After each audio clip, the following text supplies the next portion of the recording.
رسول اللہ صلی اللہ علیہ وآلہ وسلم نے ان کے مشورے کو پسند فرمایا۔ 1000 کا لشکر روانہ ہوا، لیکن راستے میں پہلی آزمائش آئی۔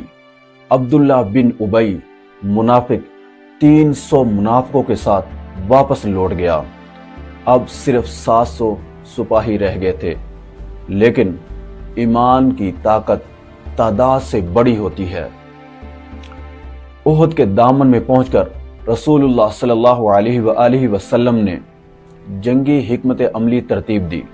ایک چھوٹی پہاڑی کے درے پر 50 تیر انداز مقرر کیے اور ان کے امیر حضرت عبداللہ بن جبیر رضی اللہ تعالی عنہ کو مقرر کیا، اور حکم واضح تھا، چاہے ہمیں فتح ہو یا شکست، اپنی جگہ نہ چھوڑنا۔ یہ الفاظ تاریخ میں گونجنے والے تھے۔ جنگ شروع ہوئی، مسلمانوں نے بے مثال شجاعت دکھائی۔ حضرت حمزہ رضی اللہ تعالی عنہ شیر کی طرح دشمنوں پر ٹوٹ پڑے۔ حضرت علی رضی اللہ تعالی عنہ صفوں میں آگے تھے۔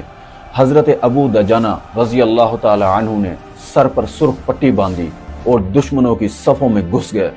حضرت سعد بن ابی وقاص رضی اللہ تعالی عنہ نے تیر برساتے رہے اور رسول اللہ صلی اللہ علیہ وآلہ وسلم ان کی حوصلہ افزائی فرماتے رہے۔